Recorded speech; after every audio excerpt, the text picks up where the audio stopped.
Assalamualaikum teman-teman. Saya di sini akan menjelaskan tentang respon bangsa Indonesia terhadap imperialisme dan kolonialisme dalam bidang pendidikan. Nah, sebelum itu mari kita bahas kolonialisme dan imperialisme terlebih dahulu. Apa itu kolonialisme?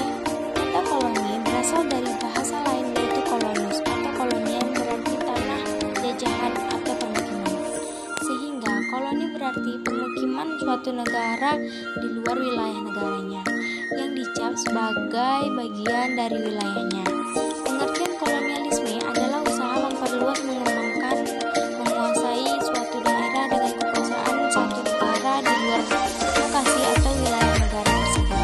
Untuk menguasai suatu daerah biasanya dilakukan dengan cara paksa untuk mendapatkan keuntungan sebesar-besarnya bagi borderland atau negara itu. Umumnya kolonialisme mempunyai tujuan untuk mencari dominasi ekonomi dari sumber daya tenaga kerja, perdagangan di wilayah tersebut. Umumnya wilayah koloni adalah wilayah yang mempunyai bahan mentah yang banyak untuk memenuhi keperluan negara yang melakukan kolonialisme. Nah, di sini kita akan masuki macam-macam bentuk kolonialisme.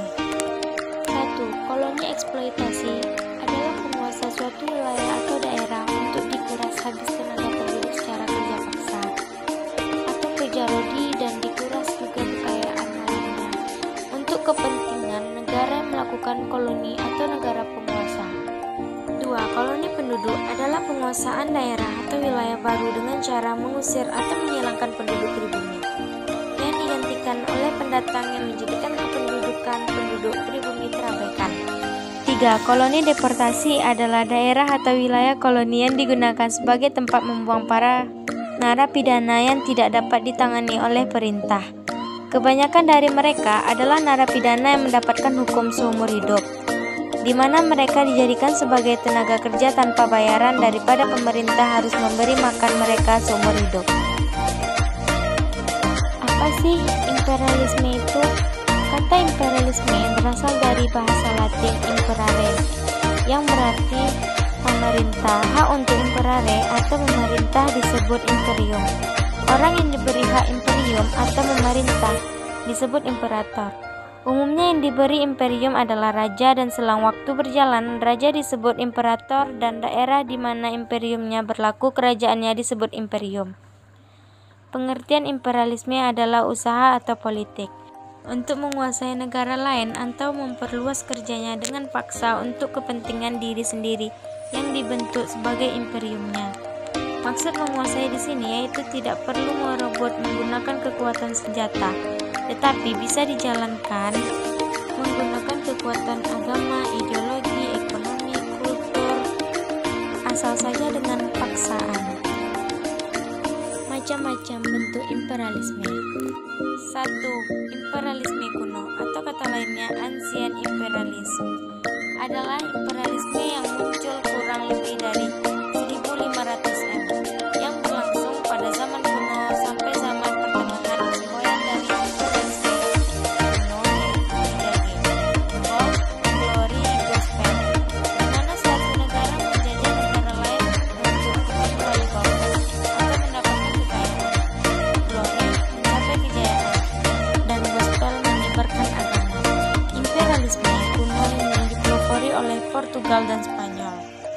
2. Imperialisme modern atau modern imperialisme adalah imperialisme yang terjadi saat awal revolusi industri 1500 M sampai akhir Perang Dunia II tahun 1942. Revolusi industri mengakibatkan pasar membutuhkan bahan mentah yang banyak untuk mengembangkan perekonomian. Alhasil, mereka mencari daerah yang kaya dengan bahan mentah untuk dijadikan sumber bahan mentah. Penanaman modal, kapital, surplus, dan pasar bagi industri negara pelopornya adalah Inggris. 3. Imperialisme ultramodern atau kata lainnya neokolonialisme berlangsung setelah Perang Dunia II.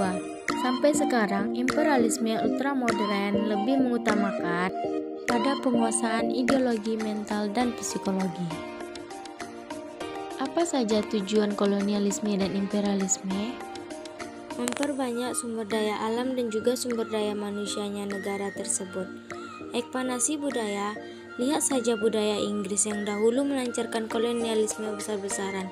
Hasilnya bahasa Inggris tidak asing lagi di telinga, dan juga perluasan wilayah penduduk martabat sebuah negara. Tujuan imperialisme: 1. Penguasaan atau dominasi dunia yang tragis secara politis. 2. Imperium ataupun hegemoni yang kira-kira mempunyai dimensi kontinental. 3. Semata-mata pengaruh yang lebih besar dari kekuatan yang dilokalisir. Apa sih perbedaan dan persamaan kolonialisme dan imperialisme? Kolonialisme bertujuan untuk menguras habis sumber daya alam atau kekayaan alam dari negara yang dijadikannya.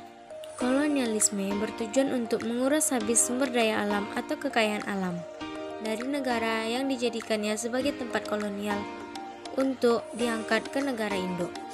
Imperialisme bertujuan untuk menanamkan pengaruh pada seluruh bidang kehidupan negara yang bersangkutan. Persamaan imperialisme dan kolonialisme adalah: persamaan kolonialisme dan imperialisme terletak di faktor, yaitu membuat negara yang dijajah semakin menderita atau terpuruk, dan membuat negara penjajah semakin makmur dan maju. Berikut ini, Yuxi9 ID juga telah merangkum tentang dampak kolonialisme dan imperialisme Barat atau Belanda di Indonesia berbagai bidang. Teman-teman tahu nggak apa itu dampak kolonialisme dan imperialisme di bidang pendidikan? Di bidang pendidikan, pemerintah kolonial berhasil memanfaatkan rakyat kita untuk dijadikan pegawai administrasi yang terdidik, terampil, tapi di harga murah. Makanya ada kecenderungan politik dan kebudayaan yang dimasukkan melalui pendidikan. Masalahnya, akses untuk pendidikan ini dibatasi oleh mereka. Belanda lagi-lagi membuat sengketa dan kasta, karena mereka takut kalau rakyat kita terlalu pintar. Kita bersatu untuk memulihkan kekuasaan. Makanya hanya orang-orang yang berada yang bisa masuk, seperti keturunan raja, bangsawan, dan pengusaha kaya. Lama-kelamaan hal ini membuat sebagian kalangan menjadi geram. Alhasil mulai bermunculan akademisi yang mementingkan pendidikan di Indonesia. Mulai dari pendirinya Budi Utomo, masuknya pendidikan berbasis agama seperti Muhammadiyah, dan tentu saja lewat Bapak Pendidikan kita, Ki Haji Dewantara. Gimana sih respon bangsa Indonesia terhadap kolonialisme dan imperialisme di bidang pendidikan? 1. Taman Siswa. Taman Siswa didirikan pada tanggal 3 Juli 1922 oleh Ki Hajar Dewantara. Ki Hajar Dewantara merupakan putra dari KPH Surayaningrat dan cucu dari Pakualam III. Nama kecilnya adalah RM Suwardi Suryaningrat. Pada usia 39 tahun, ia berganti nama menjadi Ki Hajar Dewantara.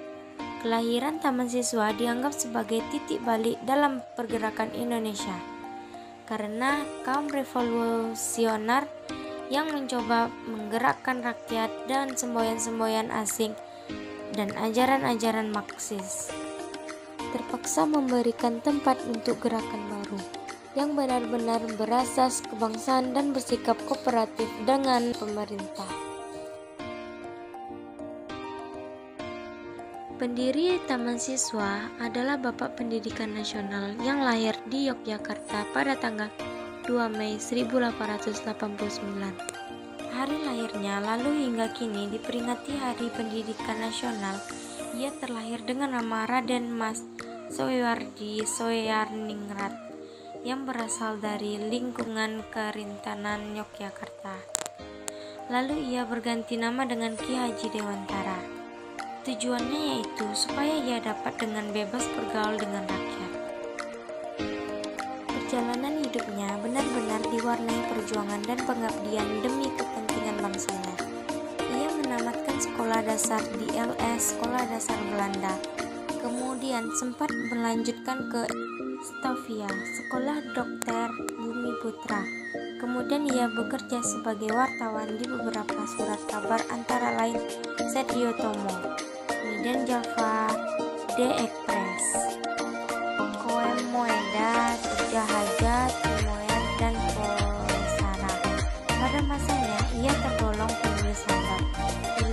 lisannya sangat komunikatif, tajam dan patriotik sehingga mampu